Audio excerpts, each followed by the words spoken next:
aujourd'hui, là, en sortant de cette conférence, je reprends le sentiment de Monsieur le Président du groupe Le Matin. Nous sommes fiers de la discussion très franche qui a prévalu et surtout des annonces qui ont été faites et des engagements.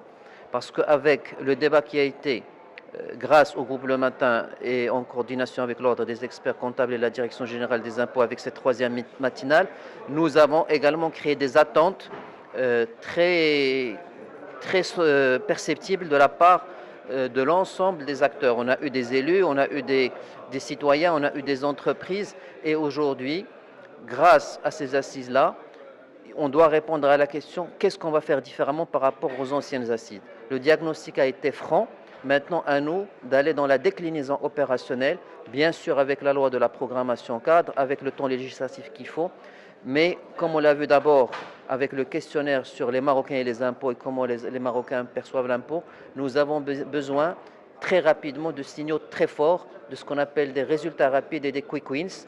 Et donc en parallèle au temps législatif et à la durée que ça va prendre, il va falloir capter cette confiance, capter ce positivisme aujourd'hui pour aller sur une déclinaison rapide avec des résultats très forts, pas forcément des choses qui vont aller bousculer les équilibres budgétaires, mais il y a juste des changements de mentalité et des changements opérationnels à mettre en place. Et moi, je voudrais focaliser sur la gouvernance. Nous avons besoin de mieux structurer nos ressources humaines qui sont en charge de cette problématique, de cette question très importante de la fiscalité locale, parce que c'est ce qui est derrière le potentiel fiscal de nos communes et de nos villes, et c'est ce qui permettra aujourd'hui de positionner nos villes dans le cadre de la compétitivité pour l'attraction des financements.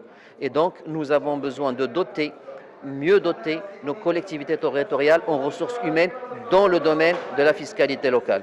Je parle aussi des processus.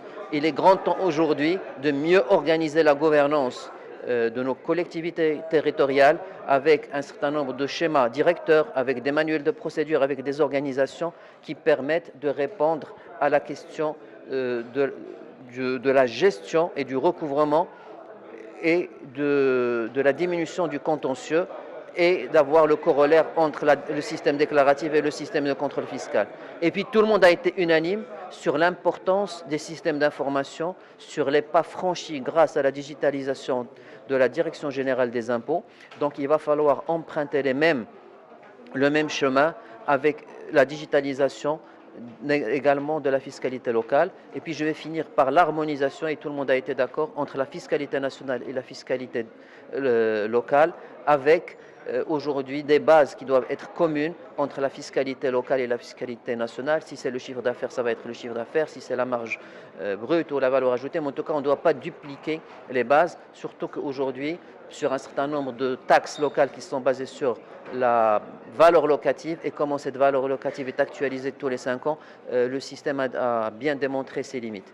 Donc voilà, je pense qu'on est sur la bonne voie. Nous avons, grâce à ces matinales, ouvert le débat et je pense que nous appréhendons les assises avec beaucoup de confiance.